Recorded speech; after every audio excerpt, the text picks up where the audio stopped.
Hai guys, welcome to my channel. Jadi, kenalin, nama gue Aurel. Dan ini video pertama gue. Dan di video pertama gue mau ceritain ke kalian gimana sih caranya gue yang dulunya anak IPA tapi sekarang kuliah jurusan IPS.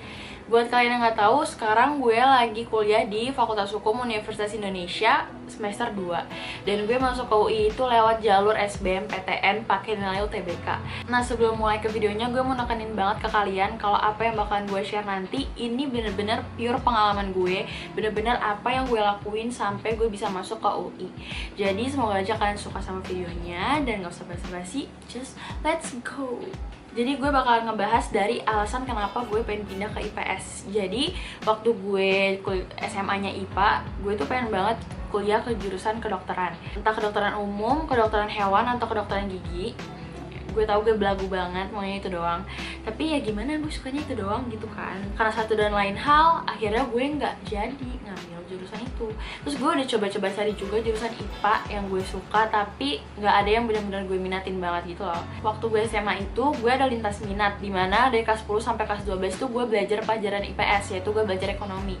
Dan gue tertarik banget sama pelajaran ekonomi, sejujurnya emang tertarik, dan nilai gue juga nggak jelek-jelek banget pas pelajaran ekonomi. Jadi ya udah, kayak apa gue cari jurusan IPS yang ekonomi aja ya. Akhirnya gue buka-buka jurusan IPS tuh apa aja yang berbau ekonomi, dan akhirnya gue nemu tuh satu jurusan yang gue tertarik. Jurusannya namanya administrasi niaga yang ada di UI, dan gue tertarik masuk jurusan itu. Terus gue langsung bilang dong ke nyokap gue kayak, "Mah, aku mau kuliah jurusan IPS, boleh gue gimana menurut mama bla bla bla bla blanya." Dan surprisingly nyokap gue setuju kalau gue pengen pindah jurusan ke IPS, dan dia dukung-dukung aja. Jadi ya udah. Nah, nextnya gue kan udah fix banget nih pengen pindah ke jurusan IPS. Ya udah, pas lagi liburan semester 1 itu gue mulai cari-cari buku SBM yang anak IPS. Gue mulai cari di Shopee. Pertama gue cari di Shopee, terus gue ajakin nyokap gue ke Gramet juga karena buat ngeliat ada buku apaan aja. Dan temen gue ngasih rekomendasi gitu kalau ada buku yang bagus, namanya tuh buku Wangsit. Nah, gambarnya tuh kayak gini. Nah iya, gue beli buku Wangsit itu yang ada satuan gitu per mata pelajaran. Dan selain beli buku Wangsit itu, gue juga beli buku kuning yang kayak gini. Buku kuning yang itu menurut gue sangat-sangat affordable banget. Itu gue belinya di Shopee, harganya murah banget. Kalau nggak salah tuh cuma 50 ribuan.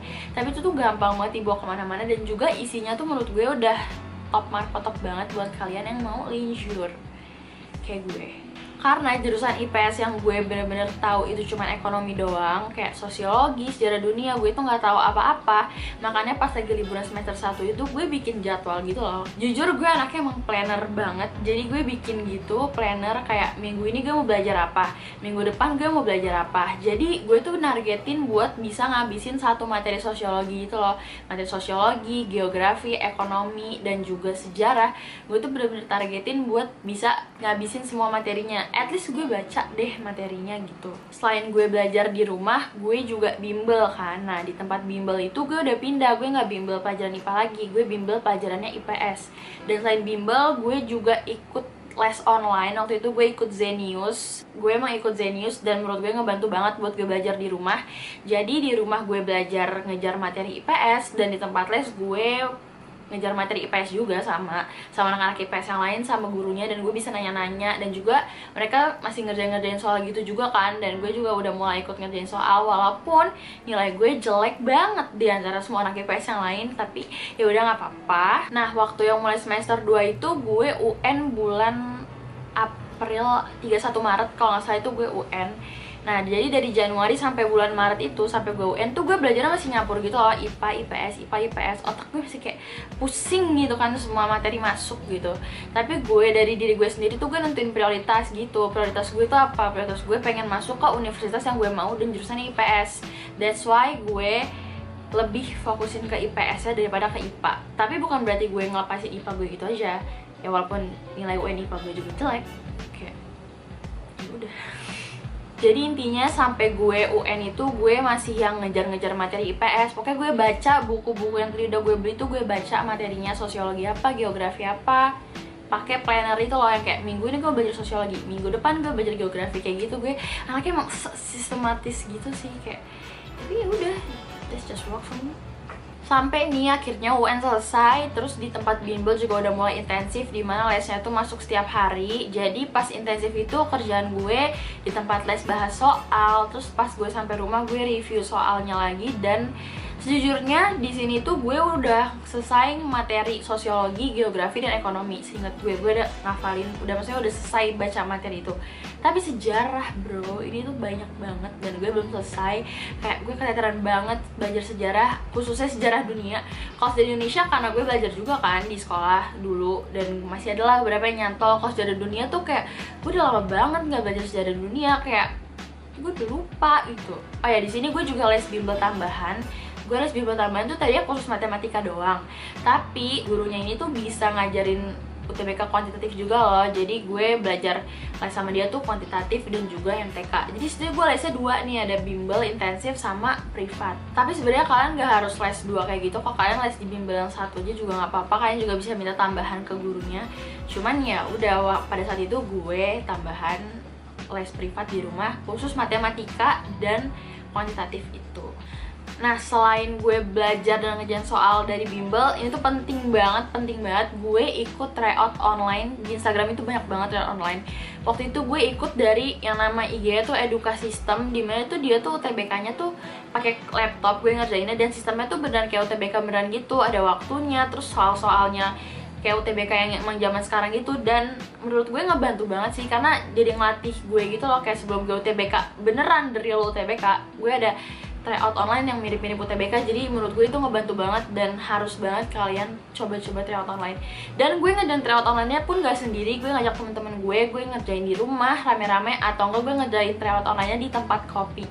Sejujurnya gak tau kenapa gue suka banget belajar di tempat kopi, karena kayak walaupun berisik tapi kayak enak ya, gak ada yang dikunyah, kayak itu sih gue guys. Terus gue udah belajar tryout online, akhirnya tiba jeng Hamin 1 TBK.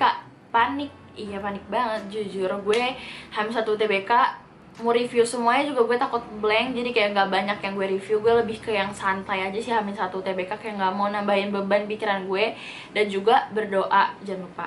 Terus ya udah, akhirnya gue UTBK pertama itu gue di UI kalau nggak salah. Gue di UTBK pertama gue di UI. Terus akhirnya nilai UTBK pertama gue keluar, nilainya segini. Kalau di rata-ratain itu 676. Nilai UTBK pertama gue ini nilai UTBK tertinggi gue, dan alhamdulillah banget gue dapet segitu. Nah, terus dari UTBK pertama menuju ke UTBK kedua, gue itu lebih perbanyak latihan soal dan tryout online juga, dan juga nge-review materi-materi yang emang gue masih kurang, khususnya sejarah dunia. Ya, gue nggak suka itu, sejujurnya nggak suka sama sejarah, tapi ya udah gue belajar aja, karena kalau nggak gue nggak bisa ngerjain guys. Sebenarnya sama aja sih kayak UTBK pertama, cuman dari UTBK pertama ke UTBK kedua ya udah gue lebih sering banyak review soal aja. Dan Hamin 1 UTBK kedua gue juga sama berdoa dan lain-lain. Ya udah, akhirnya UTBK kedua dan hasilnya keluar beberapa minggu ke depan, dan hasilnya tuh segini. Emang turun, dan jujur shock karena turun, tapi jujur beberapa teman gue itu juga banyak yang turun, ada yang naik tapi nggak sebanyak yang turun gitu loh. Ini balik lagi, ini tuh apa yang gue tanyain ke temen-temen gue, ya mereka banyak kan turun sama kayak gue juga turun. Nah, selanjutnya nilai udah keluar, bingung nih gue mau daftar kuliah di mana, jurusan apa. Emangnya kalau soal dalam perkuliahan ini kalian tuh harus banyak-banyak disabarin, karena dipenuhi dengan kebingungan, kedilemaan, dan nah, dari yang Instagram Sukateo Online Eduka System tadi, dia tuh bikin rasionalisasi gitu nilai UTBK kita sama urutan kita di universitas dan jurusan yang kita mau. Gue masukin dong nilai gue di Administrasi Niaga UI dan jurusan yang ada di Fakultas Ekonomi UI juga.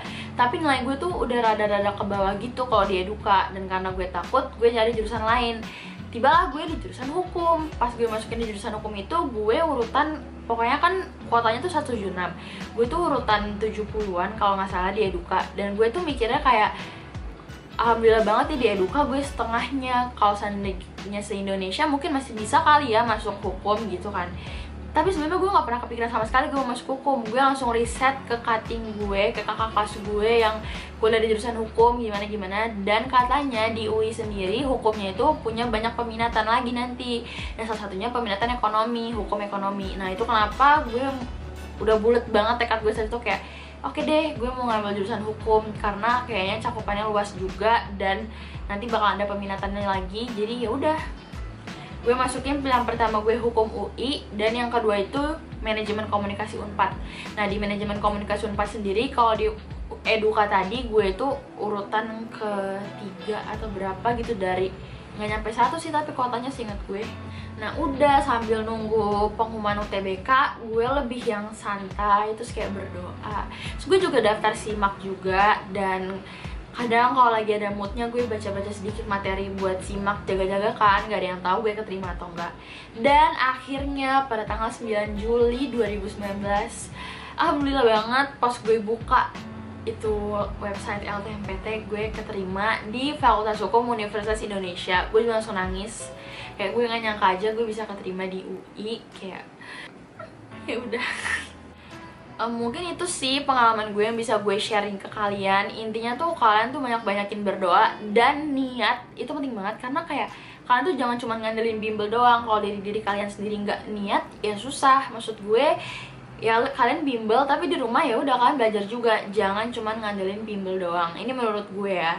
Dan juga tantangan buat dari pindah dari ke IPA ke IPS itu banyak banget, kayak nilai gue yang IPA anjlok. Terus juga jujur gue orangnya overthinking banget, dan gue tuh orangnya takutan banget kayak kalau anak IPS tahu gue mau pindah ke IPS, karena gue takut kayak kalau ngambil jurusan gue sih bla bla bla. Gue tuh se-overthinking itu. Jadi buat kalian yang mau linjur, mending kalian pikir-pikir dulu apakah emang gak ada jurusan IPA yang kalian mau lagi, dan kalian bener-bener minat di jurusan IPS apa gimana. Karena ya banyak pengorbanan yang harus dikorbanin sih menurut gue, entah dari nilai di sekolah, dan juga mungkin kalau lo orangnya bodo amat ya fine-fine aja buat lo. Cuman karena gue orangnya se-overthinking itu, jadi ya itulah gue.